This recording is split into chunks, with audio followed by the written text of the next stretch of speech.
Well, hello there from HST Metal Detecting. Big Bob back down here in the right next to a neighborhood park, and thought I would do something a little bit different today and take you for a little walk with me. First of all, let me go over this little thing that I found last week that I introduced. You remember that? That's from HST number 3. Made a couple of mistakes there.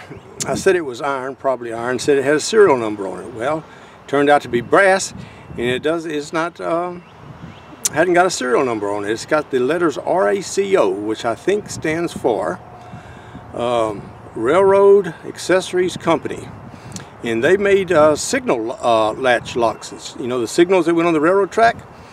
They latched them down, they put this lock on them. I think the lock is, you know, 1930s or 40s or 50s, somewhere in there. So it's a good 60, 70 years old, I guess. Worth about $25, maybe. Or worth whatever somebody will pay for you. That's kind of my first law of economics. Something is worth exactly what somebody will pay for it. But once again, I'll keep it as a little souvenir and see how it goes from there. So we're down here in Langley Park, Maryland, just a little city north of Washington, D.C., inside the Beltway.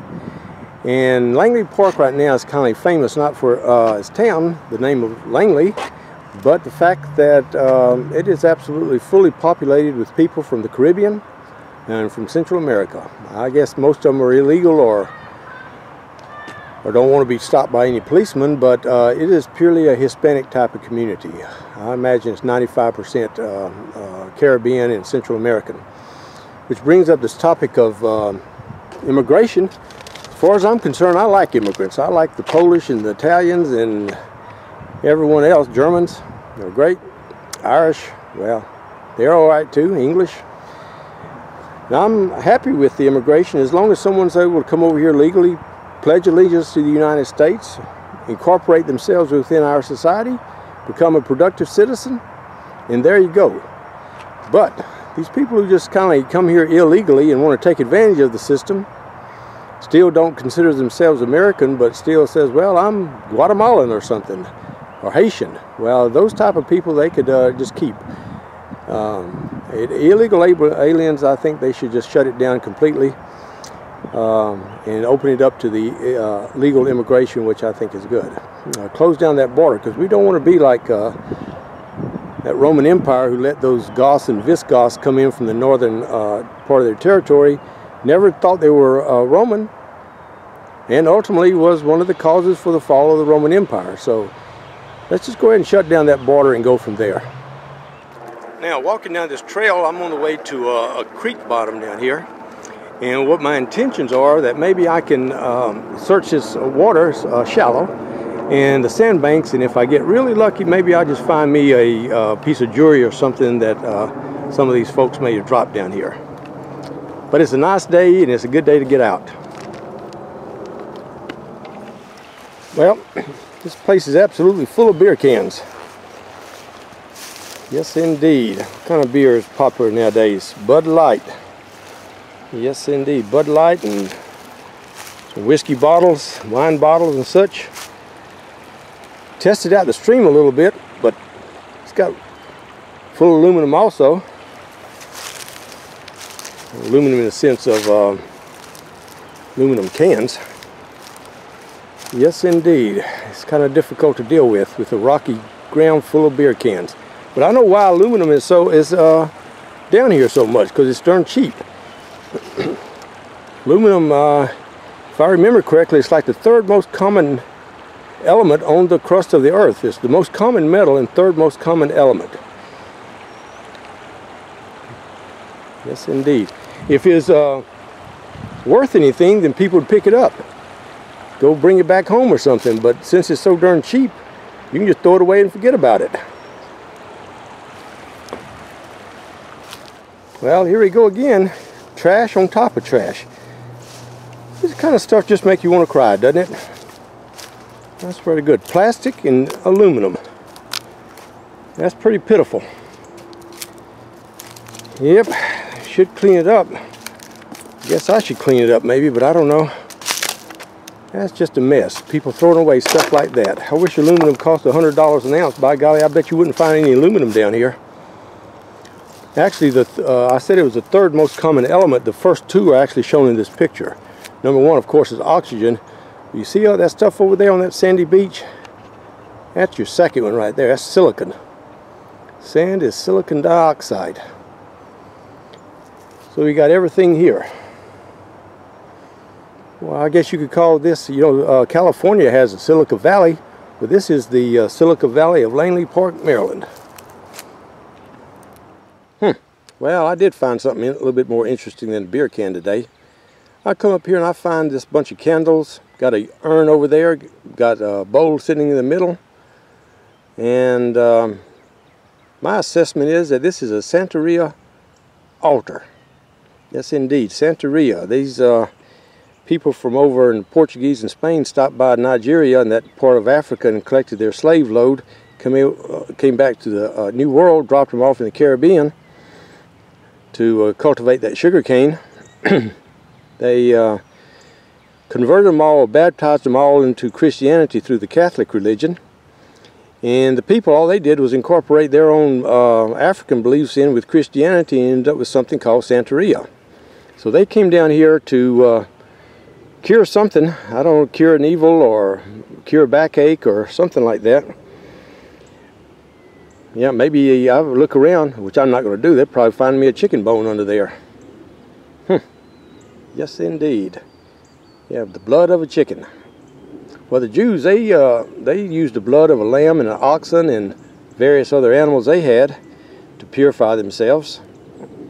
Christians, they got purified through the blood of Jesus. Islam, I don't know what they do. I don't know. I know if you go to their house, they want to slaughter a lamb in honor of you, but I don't know if it has anything to do with their religious beliefs. Just maybe a society does that. I know the one thing the Aztecs, they capture people and then cut the heart out of them on top of a pyramid. So they had serious blood sacrifices there. Yeah, the Hindus, they don't sacrifice anything because they sacrifice something. It might be Uncle Pratash or something. Buddha, I don't think they do any blood sacrifices either. I swear.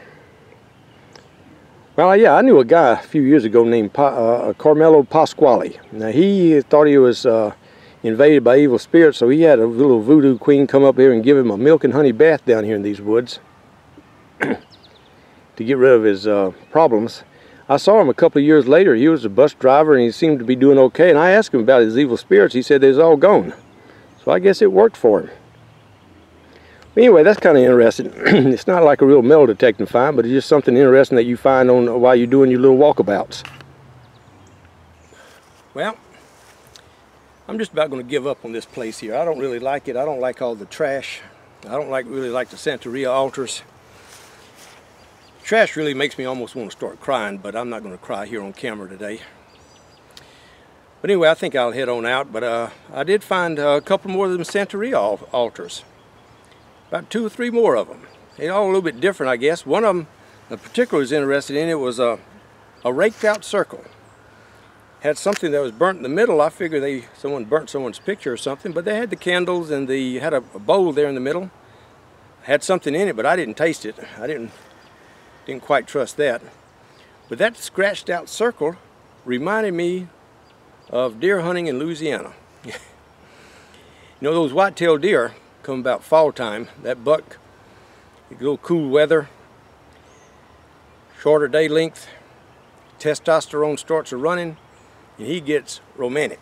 The first thing he does, he'll go around mark his territory, and he does that. One of the ways he does it, he'll scrape out a circle on the ground. It's called a buck scrape. That means he's saying to the community, I'm kind of in an amorous mood.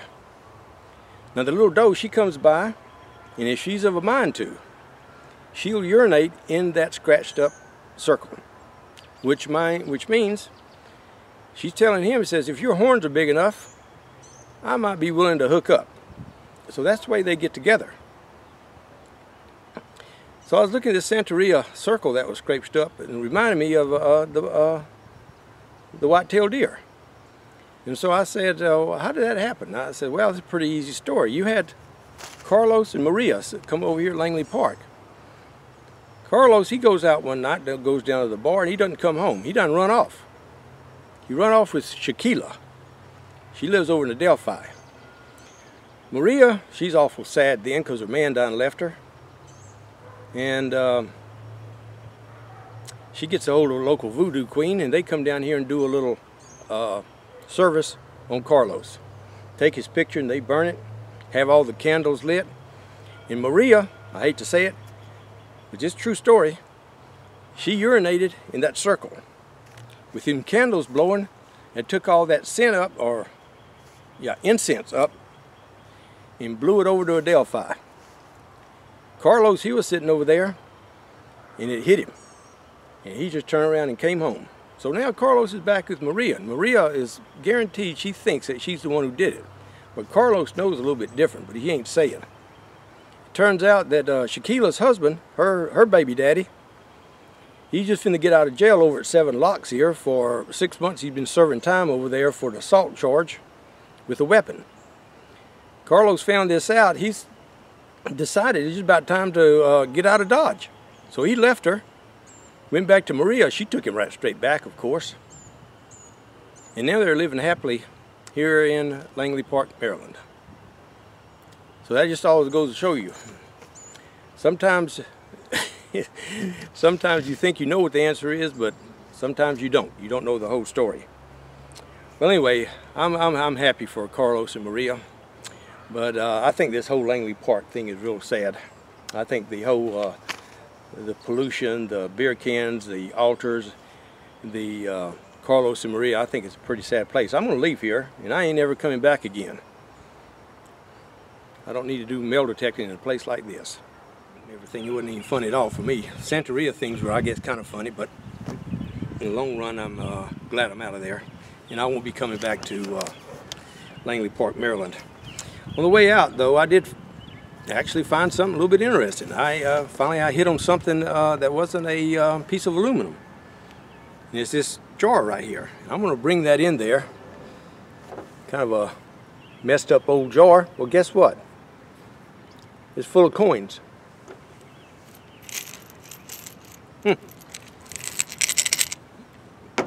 Yep, they're not Kennedy half dollars. They're not Mercury dimes. They're not even weedy pennies. They're just full of pennies. I looked at them. They date from about 1971 to 1984.